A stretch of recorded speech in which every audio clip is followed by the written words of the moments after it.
مرمان وكلاقوين ما تودن حلا ودن ودور سيحنا لا هتجينا زي ميل اللي كتشعل يا يبانو تغني ميل اللي نجي نلعب يا ولشوا أنت اللي لا تشوف بينو قرانينا سمكابي بينو قرانينا kuwa ina dhalay baan eegin iska daacad kalo halkana waxaan fariin ka dirayaa kelmadda la yiraahdo hiil harti horta kelmadda hal joojiyalnaya Nigeria samakaab waxa jooga guda biirsiga ciise jiri ka yimid ilaa yaacdo oo inuu la dagaalamay dhulkeena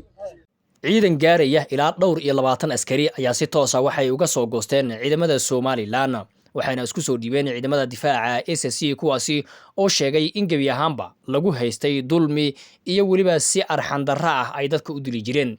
wuxuuna sheegay askarigaasi u hadlay xubnaha ka soo goostay ciidamada Soomaaliland in ay imaadeen meel laga jecel yahay halka marka hore ay joogeen meel laga nacab yahay taasi oo u waaneeyay nacaybka iyo waliba arxan darrada ay dadka ula dhaqmi jireen ama markaasi lagu abuuray waa sida isaga uu sheegay toddobaadkan waxaa jiray khudbooyin kala duwan oo uu jeedinayay madaxweynaha Soomaaliland Muuse Biixi Cabdi kuwaasi oo daaraa in xaaladaha cakiran ee ka jira Soomaaliland gaar ahaan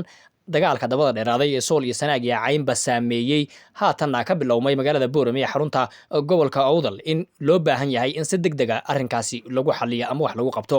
hase yeeshee waxaa xusid mudan in xukuumadda Soomaaliland oo horkacaya Muuse Biixi Cabdi aysan doonaynin oo si diyaar u ahayn xabadda inay joogsato taasi oo daliil kuugu ah in kaliya xabadda oo la joojiyo ay ku xiran tahay ciidamada Gooja Cadde ama duleedka magaalada Laascaanood jooga oo dib ugu noqda fariisimihii horaantii ay lahaayeen ama xuduudkii horaanba ay lahayd SSC iyo Soomaaliland qodobadaasi iyo kuwa kale dhowr ah ayaa halkan ku faaqidi doonaa waxaana sidoo kale diiradda saari doonaa sababta ay ciidamadina ama saraakiishan ugu sarsareysa ciidamada Soomaaliland ay isugu soo dhiibahayaan ciidamada Khaatumo ama dhahne markaasi gobolka SSC daawaday haddii ay tahay marka koobaad oo channelka naga subscribe saar naguna soo bir muuqaalkan asxaabtaada u share garee sidoo kale like saar muuqaalkan mahadsanid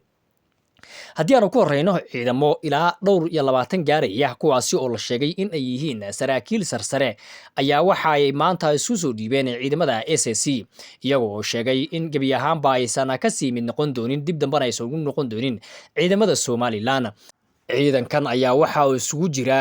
ciidamada asalkooda ka soo jeeday gobolada SSC oo dadkooda lagu dhameeyay magaalada Laascaanood isla markaana door bidayay in markaasi ay ka sii mid ahaadaan ciidamada Soomaaliland iyo kuwa kale oo markaasina ah Soomaalida kale ee degan deegaanka waxa sidoo kale ka marnayn in beelaha dhexe ee Soomaaliland hadii si kale u dhigno beelaha Isaaq in ay qaybo badan oo kamid ah ku jireen ciidamadan soo goostay iyagoo sheegay in aysan u sii dulqaadan karin dhibaatada ciidamada Soomaaliland ay ka geysanayaan ay ka geysteenba gobolada kala duwan ee Soomaaliland afhayeenka ciidamadani u hadlay ayaa waxa uu sheegay in loo adeegsan jiray qof kasta ehelka ama dadka uu ka soo jeedo in loo tababaray si arxan darra oo markaasina uu la dagaalo ama manaxaanka ugu jeediyo dadka isaga uu ka dhashay uu ka soo jeedo taasi ayaa waxa uu waaneeyay in dhowrkii bilood ee dagaalka la isku halaakeeyay uu ka socday duleedka magaalada Laascaanood iyo gaar ahaanba gobolada SSC dad rayadaho badanna ay halkaasi ku xaaqmeen oo makas haween iyo waliba waayeel bale in uu qayb ka ahaa dadkii barakiciyay ee laayay laguna rusheynayay dadkiisa waxa uuna sheegay in haatan uu ka qoomameynayo kana shalaytoonayo taa bedelkeeda waxa reer SSC ay ku soo dhaweeyeen ciidankaasi gacmo furan iyagoo sheegay in cafis buuxa ay u fidin doonaan shakhsi kasta oo horaantii uga mid ahaa ciidamada Soomaaliland falalka gurracan ee la yaab kale ka geystay gudaha magaalada Laascaanood iyo guud ahaanba gobolada SSC waxaana xusid mudan 4 bilood oo inoo dambeysay in halkaasi ay ka dhacday arrin mucjiso ah taasi oo markii laga soo tago burburkii Soomaaliya kadib aan uga dhicin guud ahaanba gayiga Soomaalida ay ku nooshahay waxaana la sheegay ama hay'adaha xuquuqul insaanku ay sheegeen in ugu yaraan 6,000 oo qof oo ugu yaraan 5,000 oo kamid ah ay yihiin dad rayad makas iyo waliba waayeel isugu jira halkaasi ay ku xasuuqmeen ama lagu xasuuqay magaalada Laascaanood oo ah xarunta gobolka Sool ayaana jirin nafar ku nool tan iyo xilligii dagaalka uu bilaabmay sidii loo kala qaxay axsaabta mucaaradka ee reer Soomaaliland ayaa iyagu iska bariyeelay dhibaatada ka dhacday ama musiibada ka dhacday halkaasi walow ay iska indhatirayeen bilihii u horeeyay ee dagaalka uu bilowmay ama uu socdayba waxayna sheegeen axsaabta mucaaradka ah oo afhayeenadooda baraha bulshada ku baahiyay codkooda ayaa waxay sheegeen in gabi ahaanba arrinkaasi ay dusha ka saaran tahay ama mas'uuliyadeeda ay leedahay Muuse Biixi Cabdi iyo cid la shaqeynaysa waqti xaadirkan waxaana sidoo kale Faysal Cali Waraabe oo ah gudoomiyaha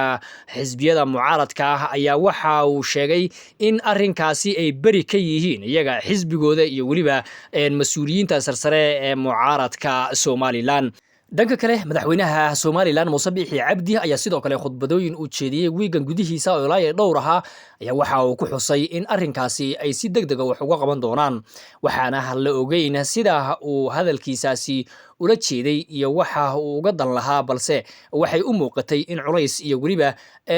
dhaqaale burbur uu soo food saaray maamulka Somaliland. Muuse Biixi Cabdi ayaa khudbadiisa waxaa ka mid ahaa in musiibo uu ku tilmaamay arrimaha ka dhacay gudaha Somaliland. magaalada Boorame ee xarunta gobolka Awdal ayaa iyaduna toddobaadkanba waxaa ka jiray mudaharaadyo waaweyn kuwaasi oo khasaare dhimasho dhaawac iyo weliba naf iyo maalba geystay waxa uuna dagaalkaasi salka ku hayay sidoo kale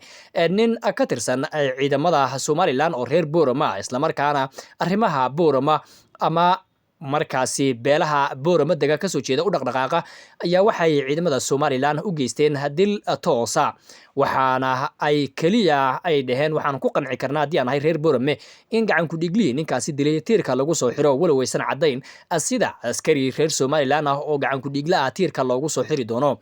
hase yeeshee culaysyo badan iyo weliba cabsi soo food saartay madaxweynaha Somaliland Muuse Biixi Cabdi ayaa waxa ay siro hoose sheegayaan in gacan ku dhiglihii dilay ninkaasi reer Boorama tiirka lagu soo xiri doono si looga hortago dagaal kale oo haatan ay qabanqaabinayaan beelaha uu ka soo jeeday marxuumkii dilka loo geystay walow horaantiiba looga waayay xukuumadda Muuse Biixi Cabdi in gacan ku dhigla kasta tiirka lagu soo xiro haddana culaysyada jira iyo weliba xaaladahan gurracan ee Somaliland ay wajahayso ayaa waxay ku khasbaysaa ayaa la leeyahay in gacan ku dhiglahaasi tiirka lagu soo xiro haddii kale dadka reer Boorama oo si weyn uga carooday dilka marxuumkaasi ayaa waxa ay ku dhawaaqayaan in magaalada Boorame ay isku bedeli doonto Laascaanood taasi oo ula jeedeen in lagu kala bixi doono waxayna burbur u geysteen ilaa iyo dhowr iyo 10 saldhig ciidan oo Somaliland ay leedahay oo ku yaalay gudaha Boorame iyo nawaaxigeeda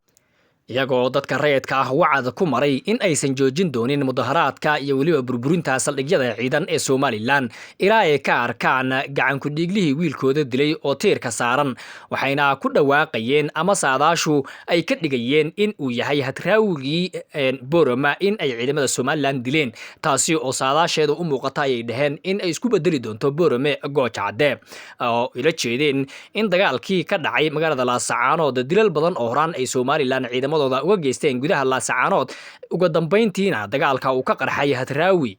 oo ahaa nin dhalinyaro ah isla markaana aad u fiidhoon kana faalooda ama si toos ah uga hadla arrimaha Somaliland ay ku hayso gudaha Laascaanood iyo gobolada SSC taasi ayaa sababtay in ay u adkeysan waayaan in ay si dhageystaan qof dambe oo qaali ku ah oo hortooda lagu toogto reer SSC dagaalka Boorame kaas ayuu salka ku hayaa ayay leeyihiin dadka